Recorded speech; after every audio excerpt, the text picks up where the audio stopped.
Dear students, मैं SRSM classes में अंजनी कुमार द्विवेदी आप सभी लोगों का बहुत बहुत स्वागत करता हूं। जान डीबी के अनुसार शिक्षण विधि, आज हम लोग इसका अध्ययन करने वाले हैं। बीच बीच में इससे संबंधित प्रश्न आप सभी लोगों से पूछे जाएंगे, उनका उत्तर आप सभी लोगों को देना होगा। क्लियर? चलिए शुरू करते हैं।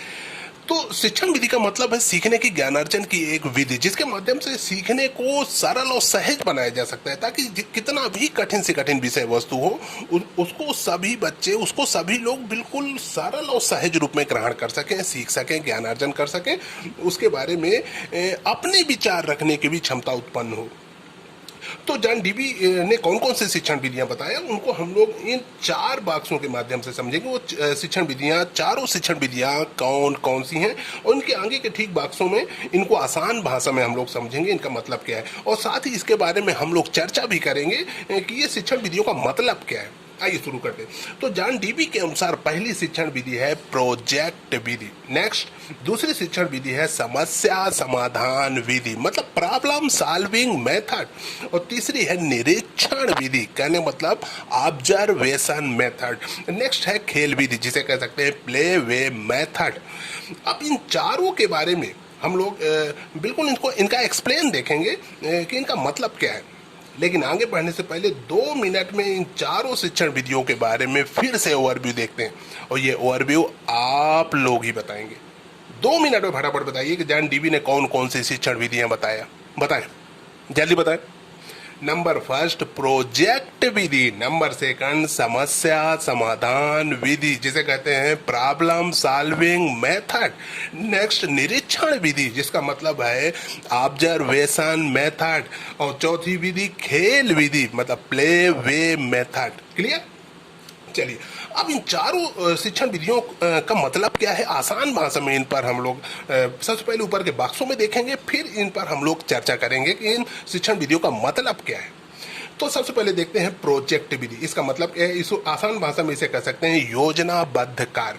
अब इस पर हम लोग चर्चा करेंगे, इसका मतलब क्या है। तो प्रोजेक्ट विधि में होता क्या है कि एक पूरे कार्य को छोटे छोटे हिस्सों में विभाजित कर लिया जाता है, और फिर उनको क्रमबद्ध रूप से उनका समाधान किया जाता है। उन क्रमबद्ध रूप से उन छोटे छोटे कार्यों को पूर्ण किया जाता है, मतलब किसी बड़े कार्य को छोटे छोटे हिस्सों में बांटकर उस संपूर्ण कार्य को पूर्ण किया जाता है, वो भी निश्चित समय के अंदर। तो ये कहने का मतलब वैज्ञानिक विधि के माध्यम से एक संपूर्ण कार्य को, पूरे कार्य को छोटे छोटे हिस्सों में बांटकर, अच्छा छोटे छोटे हिस्सों में बांटते क्यों, ताकि संपूर्ण कार्य को एक साथ करने के बजाय छोटे छोटे हिस्सों में बांटकर जब पूर्ण किया जाता है तो आसान हो जाता है। और वैज्ञानिक विधि द्वारा इन संपूर्ण कार्य को छोटे छोटे हिस्सों में बांटकर पूर्ण किया जाता है, लेकिन सबसे खास बात इसमें यह है कि एक निश्चित समय के अंदर उस संपूर्ण कार्य को पूर्ण करना होता है।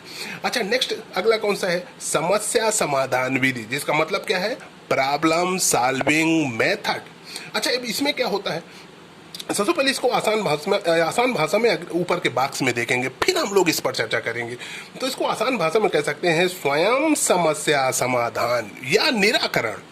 अब इस पर हम लोग चर्चा करेंगे कि समस्या समाधान विधि है क्या, इसका मतलब क्या है। दरअसल इस विधि में होता क्या है कि इसमें वैज्ञानिक विधि द्वारा किसी समस्या पर विचार किया जाता है कि उस समस्या का समाधान कैसे किया जाए, और वो समस्या कोई बड़ी सामाजिक समस्या भी हो सकती है। और सभी बच्चों से कहा जाता है कि उस समस्या पर अपने विचार रखें कि उस समस्या का समाधान करेंगे कैसे, और सभी बच्चे उस समस्या पर विचार करते हैं, अपनी अपनी राय देते हैं।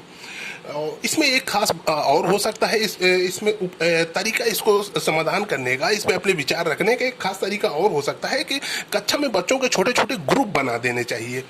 और इससे होगा क्या कि बच्चों में एकता की भावना भी विकसित होगी, और बच्चे ग्रुप में मिलकर समस्या समाधान हेतु अपनी राय रख पाएंगे। इस तरह करके होगा क्या कि सभी बच्चे समस्या के समाधान हेतु अपना दृष्टिकोण रखेंगे, अपने विचार रखेंगे कि उस समस्या का समाधान कैसे कर सकते हैं। और इस तरह करके कोई बच्चा ऐसा होगा जो सबसे अच्छी राय रखेगा, सबसे अच्छा विचार रखेगा कि उस समस्या का समाधान कैसे किया जा सकता है, तो बाकी बच्चे भी प्रेरित होंगे कि हमें यहाँ पे सुधार करना चाहिए था। तो इस तरह करके होगा क्या कि सभी बच्चों में समस्या समाधान, स्वयं समस्या समाधान का गुण विकसित होगा, और भविष्य में कितनी बड़ी से बड़ी समस्या आएगी, कितनी बड़ी से बड़ी कठिन से कठिन परिस्थिति आएगी, बच्चे में वो क्षमता विकसित होगी कि स्वयं उन समस्याओं का, उन परिस्थितियों का समाधान कर सके। ठीक है, चलिए अब आगे देखते हैं। लेकिन आगे बढ़ने से पहले ये दोनों शिक्षण विधियां जो जॉन डीबी ने बताया, इनका हम 2 मिनट में ओवरव्यू देखेंगे और इनका मतलब क्या है उसको भी देखेंगे। लेकिन ये पूरा ओवरव्यू आप लोग बताएंगे, वो भी 2 मिनट में। बताएं, फटाफट बताएं, जॉन डीबी ने कौन कौन से शिक्षण विधियां बताए, उनका मतलब क्या है। नंबर फर्स्ट, प्रोजेक्ट विधि। इसका मतलब क्या है, योजनाबद्ध कार्य। इसमें होता क्या है कि इसमें पूरे कार्य को छोटे छोटे हिस्सों में विभाजित करके बिल्कुल आसान ढंग से उस संपूर्ण कार्य को पूर्ण किया जाता है, वो भी वैज्ञानिक विधि की तरह। लेकिन इसमें सबसे खास बात यह है कि संपूर्ण कार्य को एक निश्चित समय के अंदर पूर्ण किया जाता है। क्लियर? हाँ, तो प्रोजेक्ट विधि में होता क्या है कि संपूर्ण कार्य को छोटे छोटे हिस्सों में बांट लिया जाता है। अच्छा, क्यों बांटा जाता है?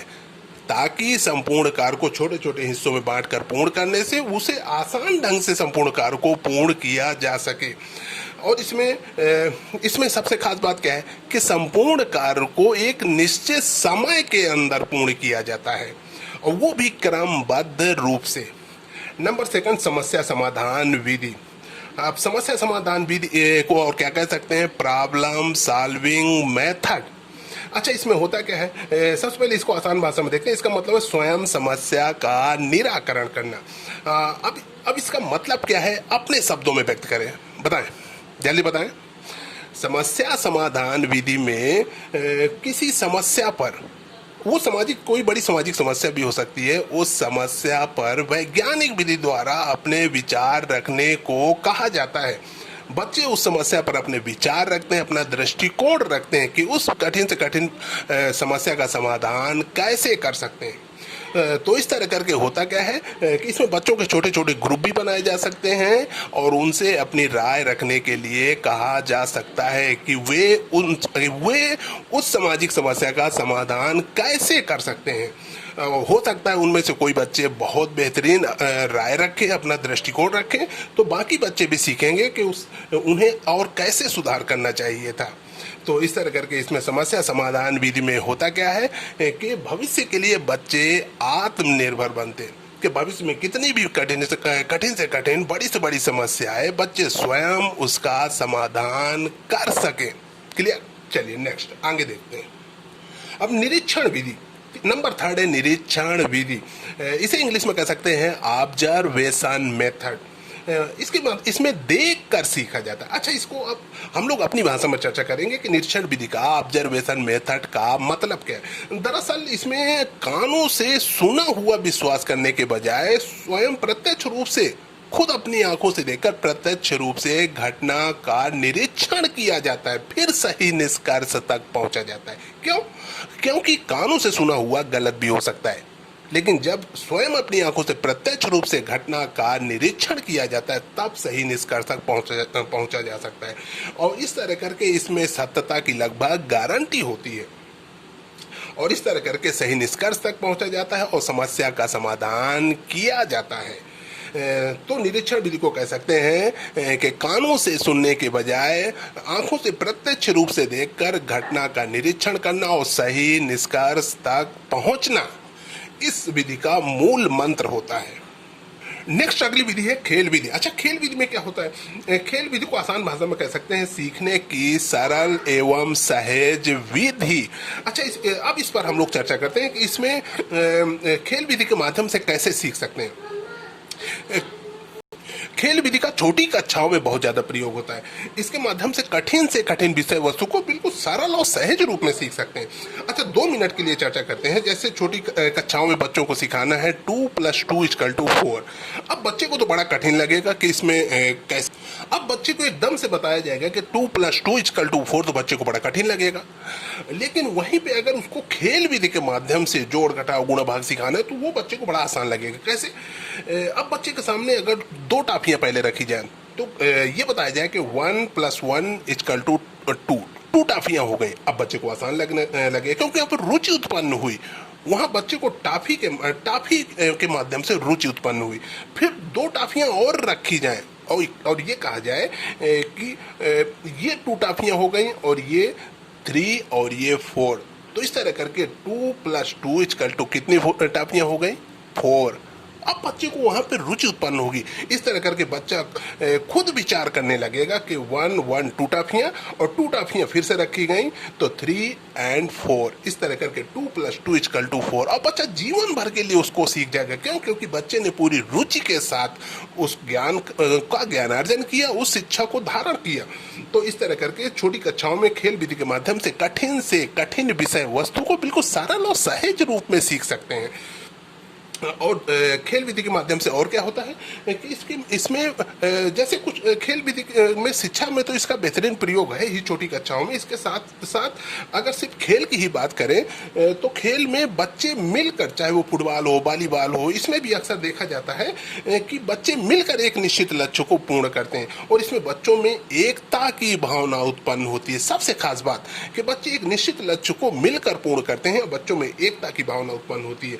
और छोटी कक्षाओं में खेल विधि के माध्यम से कठिन से कठिन विषय वस्तु को बिल्कुल आसान ढंग से सीखा जा सकता है। तो सीखने की बिल्कुल सरल और सहज विधि है जिसमें कठिन से कठिन विषय वस्तु को बिल्कुल सरल सहज रूप में सीखा जा सकता है, ज्ञानार्जन किया जा सकता है। क्लियर? तो ऊपर वाली विधियां तो हमने चर्चा की है, उसके बारे में हम लोगों ने अच्छे से जान लिया। अब नीचे की ये 2 विधियों के बारे में भी 2 मिनट में ओवरव्यू देखेंगे और ये ओवरव्यू भी आप लोग बताएंगे। बताएं 2 मिनट में फटाफट बताएं। जॉन डीवी ने और कौन कौन सी शिक्षण विधियां बताएं, उनका मतलब क्या है, बताएं, जल्दी बताएं।